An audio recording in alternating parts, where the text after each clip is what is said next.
A paz do Senhor Jesus, que o Senhor possa estar te abençoando. Nós hoje vamos trazer uma palavra do Senhor para edificar, para transformar e para ajudar nessa caminhada com o Senhor. O meu nome é Flávia Santos e nós vamos ler alguns versículos da carta aos Efésios. E nós vamos começar pelo capítulo de número 2, o versículo de número 10. E eu aconselho a você a buscar a sua Bíblia para poder acompanhar a leitura. E a palavra do Senhor nos diz assim: Pois somos feitura dele, criados em Cristo Jesus para as boas obras, as quais Deus de antemão preparou para que andássemos nela. Então a palavra do Senhor nos diz que somos feituras de Deus. A palavra em grego feitura, a tradução, a real tradução, significa que são obras de arte, obras-primas, que são criadas para serem apreciadas. Então, ao lermos esse versículo, nós podemos imaginar que Deus nos criou para podermos ser apreciados por Ele, porque o Criador cria a sua obra para poder apreciar, ou para que outros apreciem. E então, somos obra do Senhor, criados por Deus, em Cristo Jesus, porque nós nascemos de novo através de Cristo Jesus, para as boas obras, aquelas as quais Deus já preparou, para que nós andemos nela. Não são as obras que você prepara, não são as obras que o pastor prepara, não são as obras que o apóstolo prepara, mas são as obras que Deus já preparou para que você ande nela. A única coisa que você precisa fazer é andar nas boas obras de Deus. E então nós vamos falar um pouquinho sobre a carta aos Efésios para poder entender o que está acontecendo aqui. Efésios era uma cidade pagã, onde a deusa Diana era uma das mais adoradas. Eles tinham vários rituais e eles acreditavam que ela também tinha o poder de ajudar na colheita, ajudar na fertilização, ajudar em N situações em que o povo estava passando. Paulo esteve em Éfeso durante 3 anos. Paulo ensinou a igreja, Paulo deveria ter um carinho muito grande por esta igreja, Paulo deveria ter um amor, porque foi ele quem abriu esta igreja e ensinou os presbíteros, ensinou os pastores, ensinou a congregação a como se comportar, a como amar a Deus, ensinou o princípio do evangelho, que é Deus é Pai e Ele mandou o seu Filho, o plano de salvação. Tudo isso Paulo fez. É tanto que se nós começarmos a ler o capítulo 1, nós vamos entender o que Paulo está querendo dizer. Paulo está referindo muitas vezes Deus como Pai. Ele está querendo trazer a paternidade de Deus para a vida daquele povo. E por vezes nós somos esta igreja. Por vezes nós já ouvimos falar, já aprendemos, mas com a caminhada nós vamos deixando para trás e vamos nos adaptando a certas circunstâncias ou até o próprio sistema do mundo, porque era isso que estava acontecendo em Éfeso. E então Paulo o autor, não há uma certeza que é Paulo, muitos defendem, mas outros não, mas eu acredito que seja Paulo. Mas, entretanto, o autor está aqui fazendo referência da paternidade de Deus para aqueles que acreditam nele, que aceitaram a Jesus Cristo. E então, ele fala que houve um resgate, houve uma remissão de pecados, não houve um lavar, houve um renovo. Haviam muitos órfãos naquela altura de pais vivos. E então Paulo está dizendo à cidade assim: olha, vocês não são órfãos, vocês têm um pai. E por vezes nós nos sentimos órfãos de pais vivos, nós nos sentimos abandonados, nós nos sentimos como à mercê das circunstâncias, como se ninguém pudesse nos ajudar. E Paulo está trazendo exatamente isto aqui para a igreja neste momento. A identidade, a paternidade. Primeiro quem Deus é e depois é quem nós somos em Deus. Então, se Deus é Pai, nós somos filhos. Aí consiste a minha identidade. Eu tenho meu nome Santos porque sou casada com o meu marido e ele tem Santos. Mas se eu não fosse casada, eu teria o nome do meu pai, que é Magalhães. Então o meu nome seria Flávia Magalhães porque o meu pai me deu a identidade. O meu pai me registrou. E assim Deus faz conosco também. Ele nos dá um sobrenome. Não se esqueçam que nós somos cidadãos dos céus. Nós temos uma nacionalidade que não é deste mundo, não é desta terra. E Paulo está trazendo exatamente isso, a lembrança do povo. Nós temos identidade de filhos de Deus, não é? Não há diferença entre naquela altura havia muito mais, e nós hoje ainda carregamos muito preconceito, muita xenofobia, muito racismo, e então Deus está dizendo que não há essa separação. O mistério que foi revelado é exatamente este, que a graça da salvação chegou para todos, seja gentil, seja judeu, seja preto, seja branco, amarelo, verde, azul, seja de que raça for, seja de que nacionalidade for, seja de que etnia for, a graça da salvação chegou para todos, basta você aceitar e ter a fé para isso. E então, no capítulo 2, também nós vemos Paulo tratando isso com a igreja. No capítulo 3, é claro que eu estou aqui só dando uma pincelada, uma coisa muito rápida, não é um estudo muito longo, é uma palavra para edificar a sua vida. E no capítulo 3, nós vimos Paulo defendendo essa ideia do mistério revelado, mas ele também vai falar sobre a necessidade da oração. E ele ora pela igreja. A igreja estava afastada de Deus. A igreja estava sendo confundida com os pagãos. Não havia diferença de comportamento. Não havia diferença de prática. Não havia diferença de crença. Estavam se misturando. A igreja não estava sendo influência na sociedade, mas a igreja estava sendo influenciada pela sociedade. E Paulo está chamando a razão. Será que neste momento nós não somos esta igreja? Será que não abandonamos o nosso primeiro amor? Será que não abandonamos a presença do Senhor? Será que não abandonamos a fé de que Deus vai fazer, que Deus vai suprir, que Deus irá mandar a provisão, que Deus é o nosso Pai, que Deus é o Deus que cuida, que o amor dele está derramado sobre a nossa vida? Será que nós não perdemos isso com a nossa caminhada? Será que hoje nós não podemos voltar para os braços do Pai e nos arrependermos de ter largado a sua mão enquanto caminhávamos? Será que esta palavra também que foi aplicada em Efésios, provavelmente também para todas as igrejas da Ásia naquela altura, porque as cartas eram circulares, será que também essa carta aos Efésios não se aplica na nossa vida? E é isso que eu quero que vocês também pensem, enquanto eu conto o que está acontecendo na carta aos Efésios, faça uma reflexão em relação a como está a sua vida face àquilo que está acontecendo em Éfeso.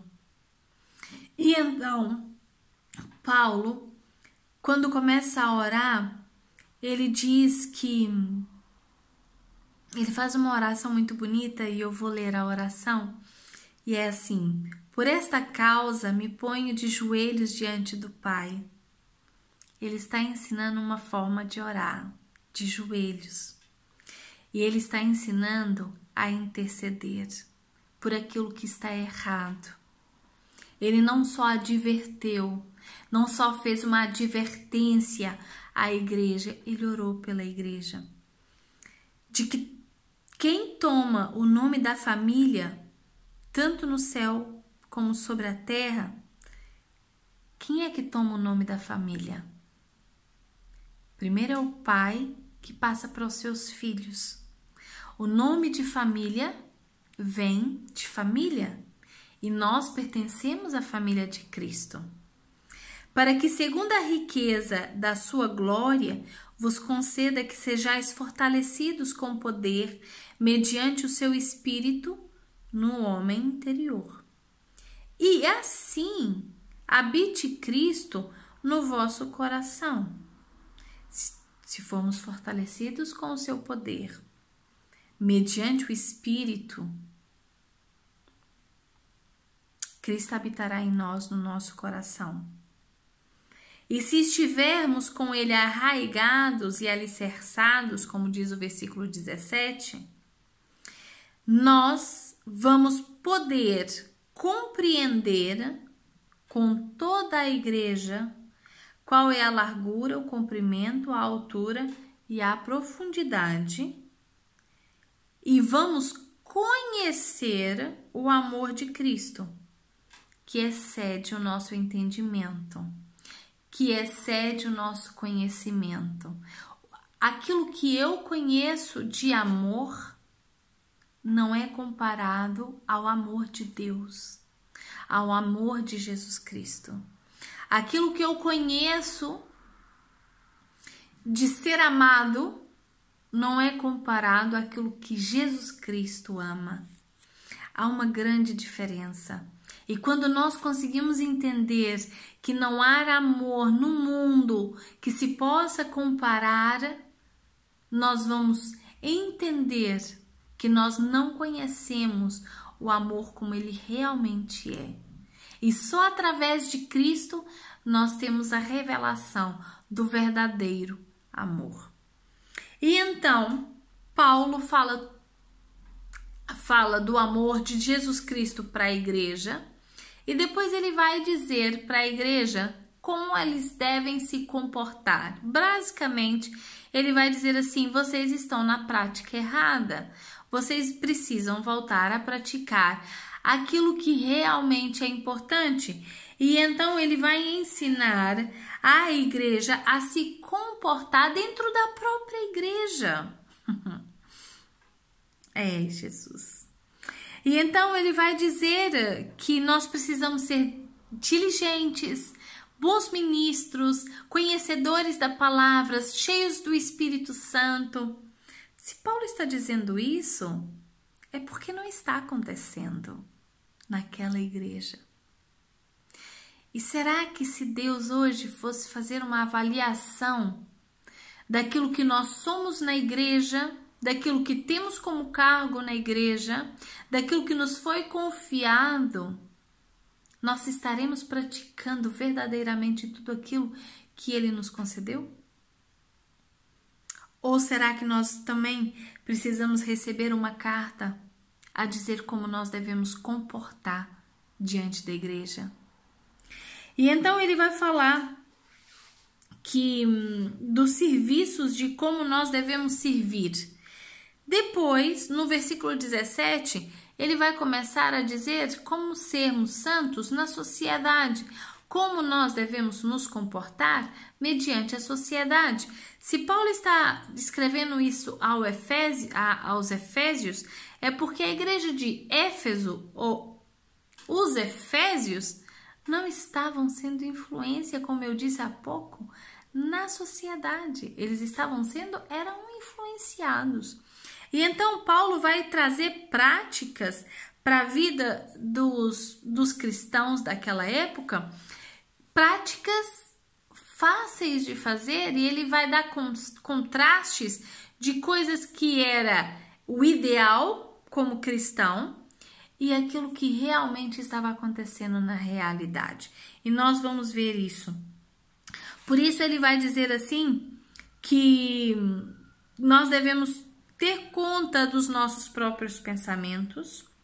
Ele depois vai dizer que nós não devemos andar consoante o mundo, mas sim sermos santos. E depois ele vai fazer vários contrastes entre despir. O que é despir o homem velho? Flávia, como é que eu dispo o homem velho? Despir comportamentos, hábitos, coisas que a gente faz, coisas que na prática antiga nós ainda mantemos, como passar o limite de velocidade no trânsito de condução, como não respeitar um sinal de stop, como não respeitar um sinal vermelho, como não respeitar o sinal laranja. O sinal laranja serve para nós abrandarmos, não é para nós acelerarmos. Então, pequenas coisas que nos vão mudando. Oh, não. Então, nesse caso, despir do velho homem. É claro que eu estou dando pequenos exemplos. Existem coisas maiores dentro de nós que precisa ser despida completamente. E então, e revestir do novo homem. Qual o novo homem? O novo homem que aceitou Jesus Cristo.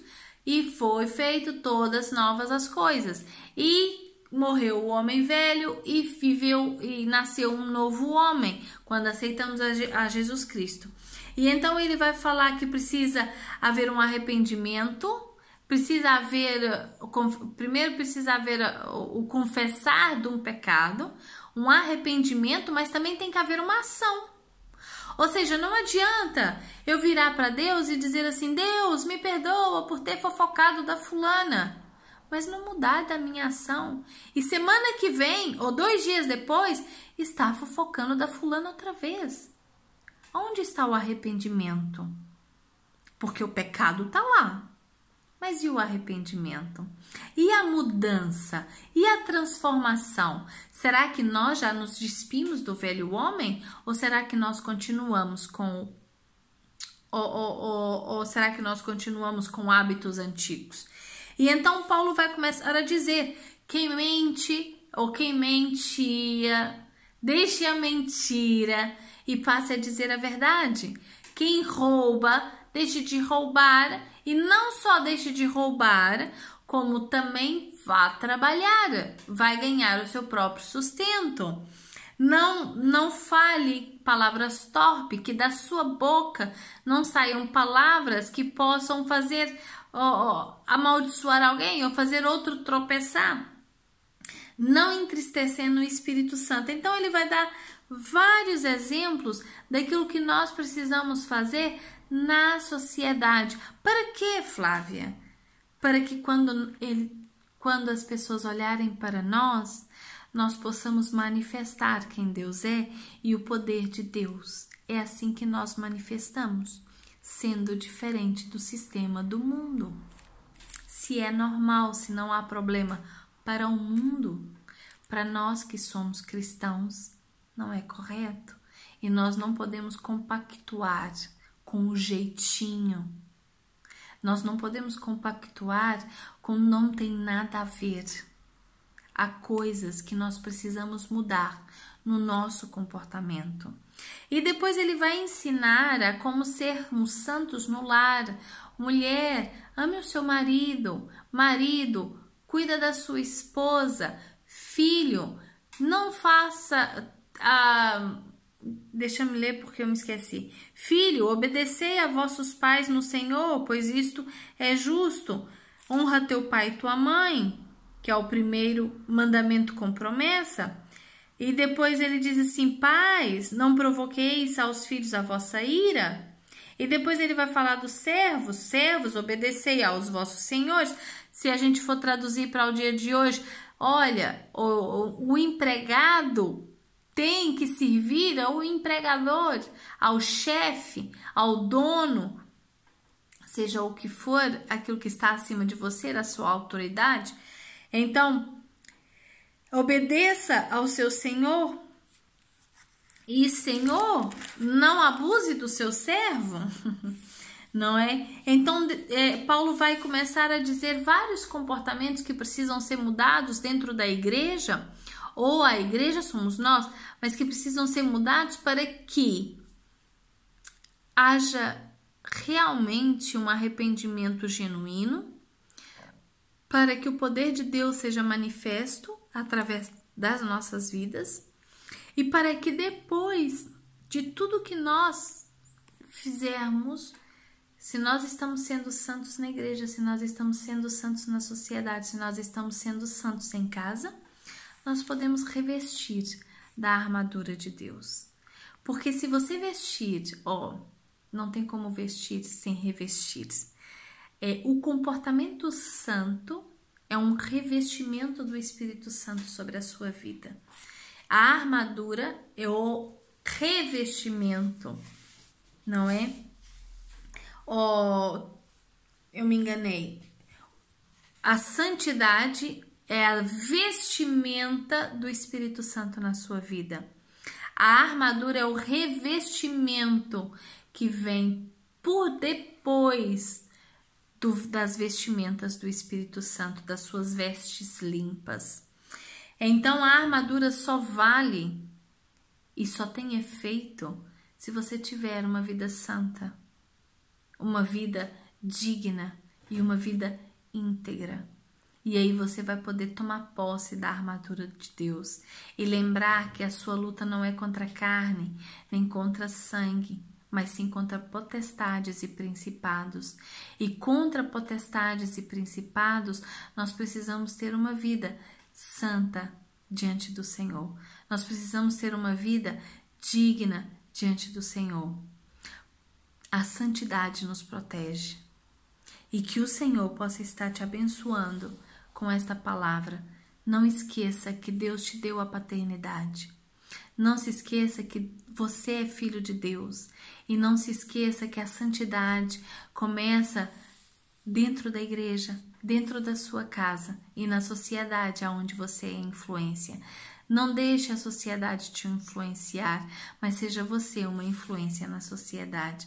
Que Deus possa estar te abençoando nesta caminhada.